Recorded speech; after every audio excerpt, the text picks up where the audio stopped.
मैं सुभाष चंद्र गुप्ता, विभागाध्यक्ष, राजकीय रामचंद्र खेतान पॉलिटेक्निक कॉलेज, जयपुर। आज हम स्वामित्व के प्रकार, टाइप्स ऑफ ओनरशिप, जो कि MP 310 विषय के अंतर्गत ये आता है, उसको पढ़ेंगे। स्वामित्व के प्रकार, टाइप्स ऑफ ओनरशिप। संस्था का स्वामित्व यानी ओनरशिप, संस्था की जो ओनरशिप है वो उसके वैधानिक स्वरूप से ही डिसाइड होती है, निर्धारित होती है। इस प्रकार से किसी भी व्यावसायिक संस्था के वैधानिक अथवा स्वामित्व के प्रकार को ही व्यावसायिक संगठन का स्वरूप कहते हैं। स्वामित्व के आधार पर हम व्यावसायिक संस्था को या कोई उपक्रम को मोटे तौर पर दो भागों में हम विभाजित कर सकते हैं। पहला है निजी उद्यम, प्राइवेट इंडस्ट्री, और दूसरा है सरकारी उद्यम, गवर्नमेंट इंडस्ट्री। उपरोक्त दोनों प्रकार के उद्यमों को भी फिर हम कई भागों में विभाजित किया जाता है, जिसको हम आगे एक डायग्राम की सहायता से समझने का प्रयास करते हैं। व्यावसायिक स्वामित्व के प्रकार, टाइप्स ऑफ ओनरशिप। तो ये मोटे तौर पर मैंने बताया आपको कि दो प्रकार के भागों में होता है, निजी उद्यम, प्राइवेट एंटरप्राइजेज, और दूसरा है सार्वजनिक उद्यम, पब्लिक एंटरप्राइजेज। अब निजी उद्यम को फिर हम दो भागों में डिवाइड करते हैं, गैर निगमित और दूसरा निगमित कॉर्पोरेटेड। फिर गैर निगमित नॉन इनकॉर्पोरेटेड को दो भागों में फिर डिवाइड करते हैं, एकल स्वामित्व यानी सोल प्रोप्राइटरशिप, और दूसरा है साझेदारी, पार्टनरशिप। ये जो कॉर्पोरेटेड है, निगमित, इसको भी दो भागों में डिवाइड किया सकता है, जॉइंट स्टॉक कंपनी और कॉर्पोरेटिव ऑर्गेनाइजेशन या सोसाइटी। संयुक्त पूंजी कंपनी को फिर अगेन हम दो भागों में डिवाइड करते हैं, private limited company and public limited company. फिर हम देखते हैं सार्वजनिक उद्यम, पब्लिक एंटरप्राइजेज।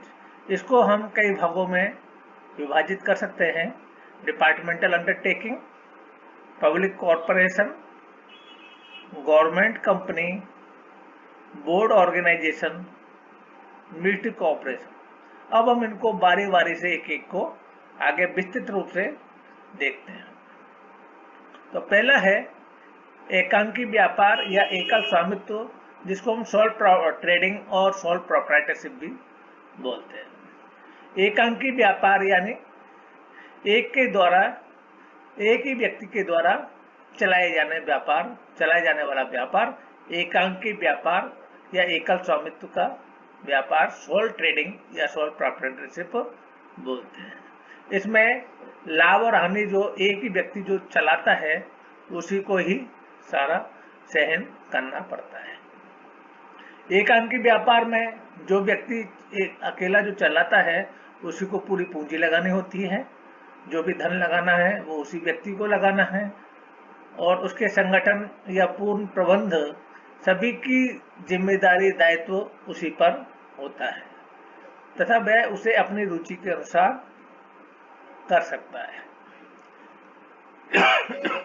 इन सेवाओं के जो एवज में जो भी कुछ उसको लाभ मिलता है व्यापार के द्वारा, उस पर भी जो लाभ है उसका अधिकारी भी वह स्वयं ही होता है, क्योंकि हानि का जिम्मेदार भी खुद ही है, तो लाभ का जिम्मेदार भी, अधिकारी भी वह स्वयं है।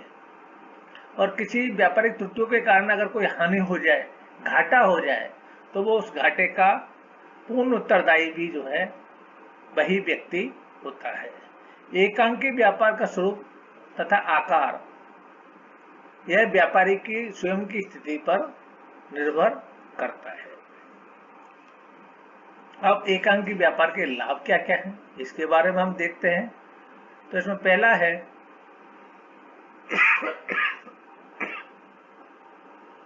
यह बगैर कानूनी अड़चनों के प्रारंभ किया जा सकता है।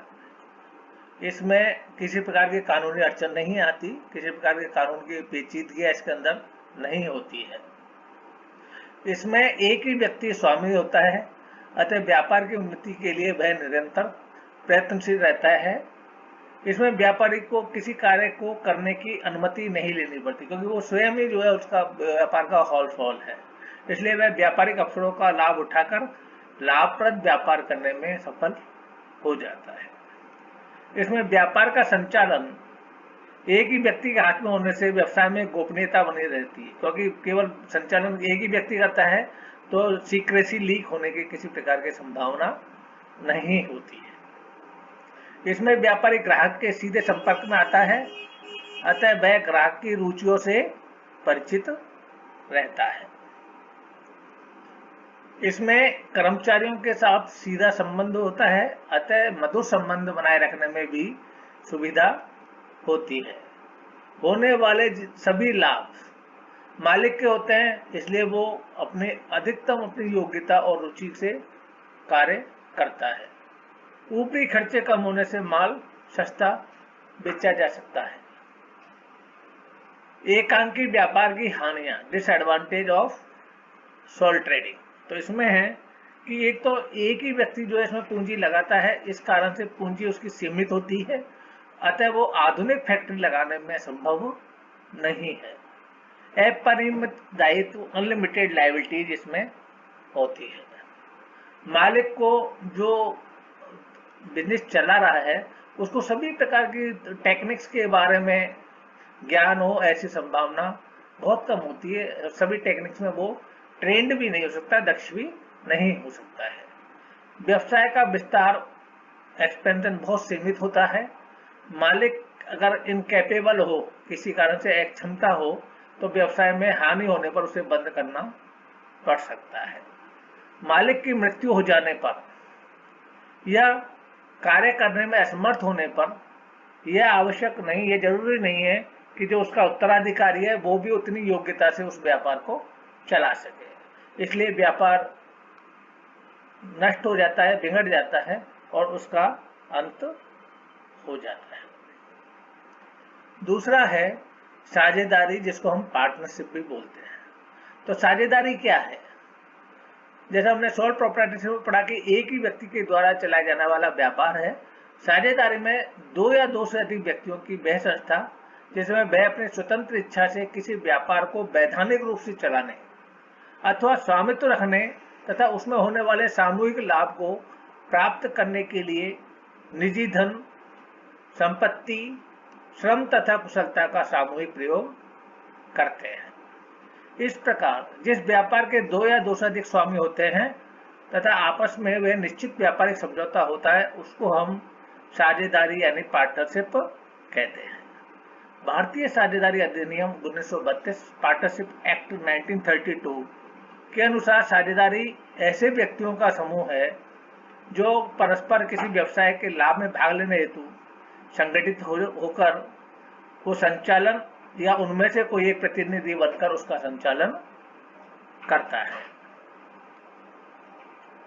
जो व्यक्ति व्यवसाय में भाग लेते हैं उनको साझेदार कहते हैं, पार्टनर्स कहते हैं, और संस्था को उसको जो है फर्म बोला जाता है।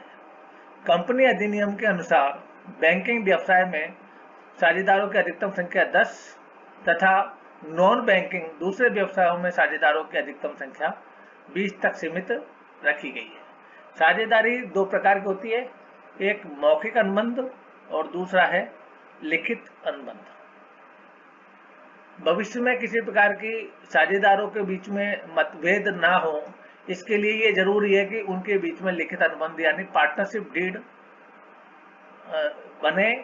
इसको हम पार्टनरशिप डीड भी, लिखित अनुबंध को हम पार्टनरशिप डीड भी कहते हैं। साझेदारी के लाभ क्या क्या हैं, इसके बारे में अब हम चर्चा करते हैं। तो पहला है, इसको बिना किसी वैधानिक कार्रवाई यानी लीगल फॉर्मेलिटीज के प्रारंभ किया जा सकता है तथा रजिस्ट्री व स्टाम्प ड्यूटी के भारी खर्चे की जरूरत नहीं पड़ती है। यह एक फ्लेक्सिबल संगठन है, लचीला संगठन है और अधिकांश वैधानिक प्रतिबंधों से मुक्त रहता है। इसमें अलग अलग योग्यताओं के व्यक्तियों के सम्मिलित होने के कारण व्यापारिक कुशलता बढ़ जाती है, क्योंकि इसमें कई लोग होते हैं तो उनकी सबकी स्किलनेस और दक्षता अलग अलग होती है, तो वो सभी सम्मिलित होते हैं तो टोटल इन टोटलिटी व्यापारिक कुशलता में इम्प्रूवमेंट आता है। एकांकी व्यापार की तुलना में अधिक साझेदार हैं तो अधिक पूंजी लगाई जा सकती है। सोचने के लिए और निर्णय लेने के लिए कई सदस्य होते हैं, इसलिए व्यापार का प्रबंध भी अच्छी तरह से हो सकता है। साझेदारी में जितना अधिक परिश्रम किया जाएगा उतना ही साझेदारों को लाभ होगा। अब इसमें हानियों के बारे में हम देखते हैं तो दायित्व अपरिमित है, अनलिमिटेड लायबिलिटीज होती है। कोई भी साझेदार अपने अंश को उस व्यक्ति को जो साझेदार नहीं है उसको नहीं बेच सकता, यानी जो पार्टनर है वो आपस में अपने अंशों को एक दूसरे को बेच सकते हैं। बड़े उद्योग के लिए अधिक पूंजी जमा नहीं हो सकती। किसी साझेदार की अगर नीयत खराब हो जाए तो पूरे व्यवसाय को नुकसान पहुंचा सकता है। जब कोई साझेदार अपनी पूंजी वापस लेना चाहे तो वह पूंजी तभी ले सकता है जबकि साझेदार का अंत कर दिया जाए। किसी भी साझेदार की मृत्यु हो जाने पर साझेदारी को समाप्त माना जाता है। अब हम अंतर देखते हैं इनके बीच में। एकल स्वामित्व तथा साझेदारी में अंतर, difference between sole proprietorship and partnership, जैसा कि अभी हमने पढ़ा है, उनमें क्या डिफरेंसेज हैं।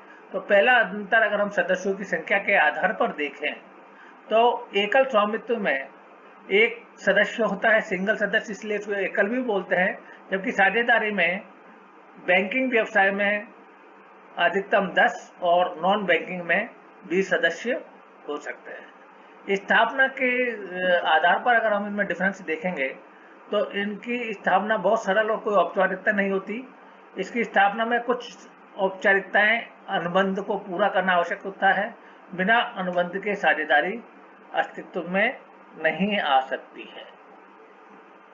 रजिस्ट्रेशन या पंजीकरण के रूप में अगर देखें तो इसमें कोई पंजीकरण का एकल स्वामित्व में किसी प्रकार का कोई प्रावधान नहीं है, कोई अधिनियम नहीं बना है। जबकि साझेदारी में पार्टनरशिप में पंजीकरण साझेदारी अधिनियम 1932 और आयकर अधिनियम 1961 के अंतर्गत कराया जा सकता है। साधन के आधार पर अगर हम इन दोनों में डिफरेंस अगर देखते हैं तो एकल स्वामित्व में साधन सीमित होते हैं क्योंकि एक ही व्यक्ति को जुटाने होते हैं, जबकि इसमें कई व्यक्ति जो है मिलकर साझेदार होते हैं जो व्यवसाय को चलाते हैं, तो उनको साधन, पूंजी प्रबंधन आदि अपेक्षाकृत एकल स्वामित्व से काफी ज्यादा होते हैं। निर्णय के आधार पर अगर हम देखें तो एकल स्वामित्व में क्योंकि एक ही व्यक्ति के द्वारा चलाया जाता है तो निर्णय शीघ्र लिए जा सकते हैं, किसी अन्य व्यक्ति की सहमति लेने की किसी प्रकार की आवश्यकता नहीं होती है। लेकिन अगर वो किसी प्रकार से गलत निर्णय लेने की संभावना भी ज्यादा रहती है। साझेदारी के मामले में साझेदारों की सहमति से ही निर्णय लिए जा सकते हैं, अतः निर्णय लेने में देर होती है, टाइम लगता है, लेकिन जो निर्णय होते हैं वो ज्यादा सूझबूझ से लिए जा सकते हैं। गोपनीयता के आधार पर अगर हम देखें तो केवल एक ही व्यक्ति तक ही सीमित है, इसलिए गोपनीयता पूरी रहती है, सुरक्षित और पूरी गोपनीयता इसमें मामले में रहती है एकल स्वामित्व के मामले में। जबकि साझेदारी में कई साझेदार होते हैं, अतः व्यवसायिक बातों की गोपनीयता बड़ी मुश्किल से रह पाती है। कार्य क्षेत्र की दृष्टि से अगर इनका अंतर देखें तो एकल स्वामित्व में कार्य क्षेत्र साझेदारी की तुलना में काफी सीमित होता है, जबकि इसमें विस्तृत होता है। लाभ हानि का बंटवारे में एकल स्वामी होता है, एकल स्वामित्व के केस में अकेला स्वामी होता है तो लाभ भी उसका, हानि भी उसका, समस्त उसके जो है।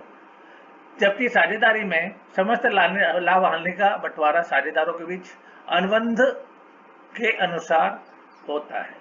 उत्तराधिकार के मामले में अगर हम देखें तो एकांकी व्यापारी की मृत्यु होने पर उसका उत्तराधिकारी स्वयं एकांकी व्यापारी बन जाता है। जबकि साझेदार के केस में अगर मृतक कोई हो जाए, साझेदार कोई मृतक हो जाए तो उसका उत्तराधिकारी साझेदारी में साझेदार नहीं हो सकता है।